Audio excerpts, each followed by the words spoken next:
आपसे गुजारिश करूंगा कि अनुमति दें। अश्विनी जी आप प्लीज कटघरे से आ जाए। मैं हरिशंकर जैन जी एक बार फिर से आपको कटघरे बुलाना चाहता हूं। प्लीज प्लीज कृपया इनको ज्यादा हरिशंकर जैन प्लीज आइए। हरिशंकर जैन जी आइए।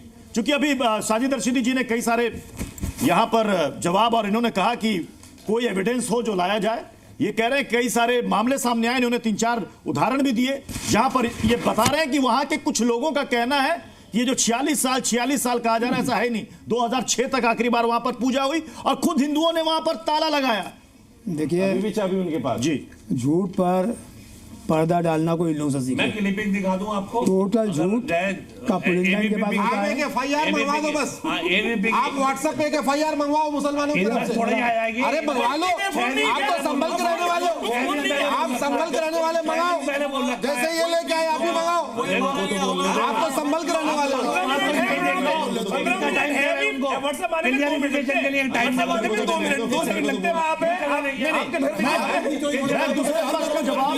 उससे पहले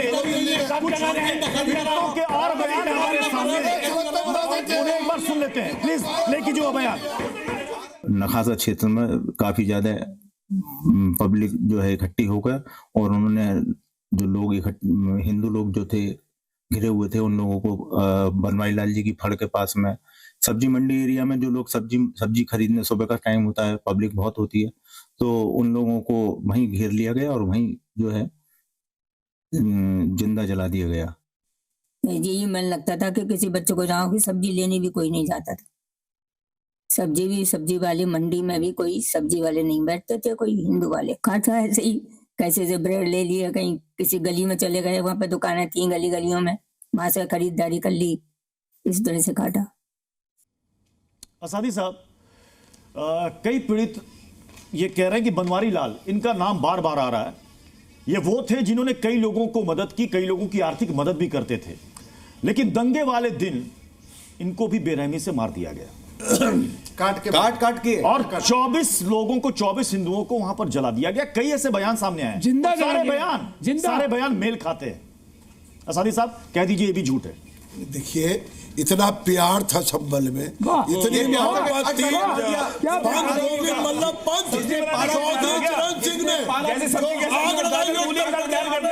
उसकी मिसाल नहीं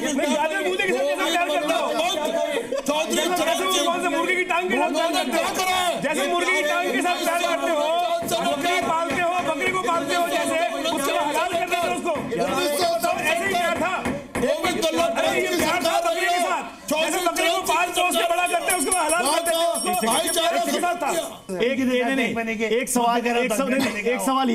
सवाल ये है असादी साहब कि जो डेमोग्राफी बदलने की बात हो रही है कि 1947 में जो वहां पर पॉपुलेशन थी हिंदू और मुस्लिमों की, उसके बाद हिंदुओं की पॉपुलेशन घट के काफी कम हो गई है और अभी जो आंकड़े वो बताते हैं मात्र 15 से 20% के आसपास।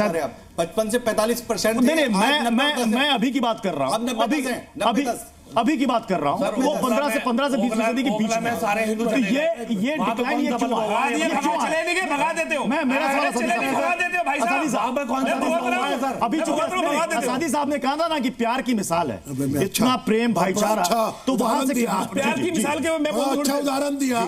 या पीड़ित बैठे हुए हैं, उस समय की पॉपुलेशन क्या थी, उस समय क्या वो जिला था, 50-50 क्या वो तहसील थी, उस समय मौजा था वो।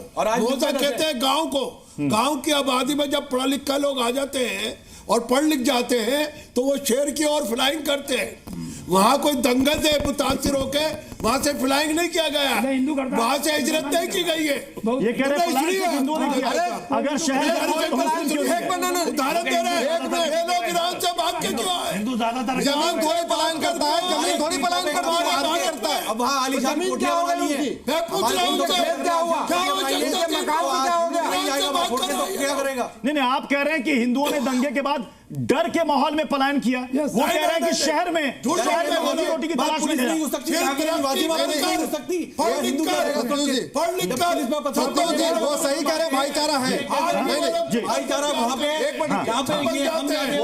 वो सही कह रहे हैं कि मुस्लिम्स हिंदुओं के साथ भाईचारा निभाते हैं, लेकिन उतना ही भाईचारा है जितना बकरी के साथ है, जितना बकरे के साथ है, जितना मुर्गी के साथ है, जितना मुर्गे के साथ भाईचारा है।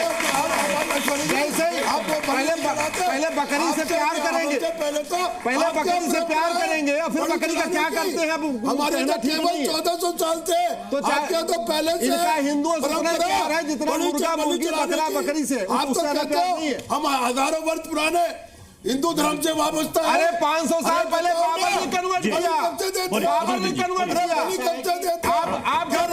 आपके परदादा भी किसान राम थे, आपके परदादा भी किसान राम थे।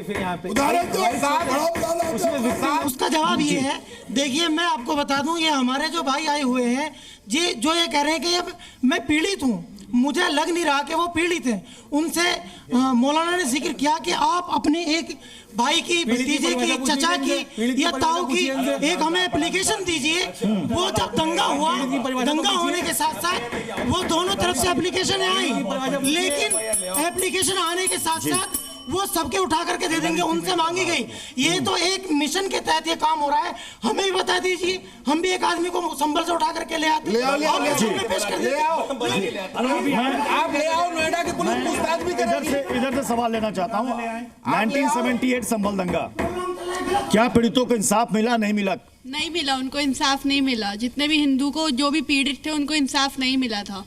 तो उनको इंसाफ के लिए अपील करनी चाहिए, फिर से फाइल खुलवानी चाहिए जी, मिलनी चाहिए, उनको इंसाफ मिलना चाहिए।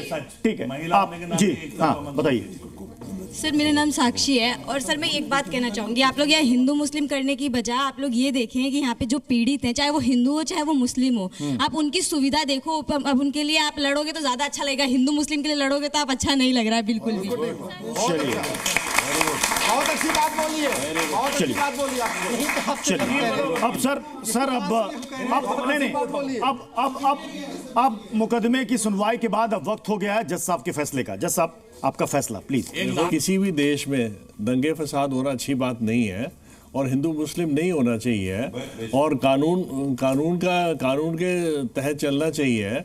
अगर आप 1978 के दंगे की बात उठाते हो तो चाहे आप PIML में आओ या फिर आप कोर्ट के उससे करो, उसी से समाधान होगा। ये लड़ाई झगड़े से कोई समाधान नहीं होना, और तथ्यों के बेस पे आप आगे लाइए, तथ्य लाइए, आगे दिखाइए FIR हुआ, क्या हुआ, आगे क्या किया। तो हमें कानून के हिसाब से चलना चाहिए ताकि देश में सुख शांति बनी रहे। धन्यवाद। चलिए सर, बहुत बहुत धन्यवाद।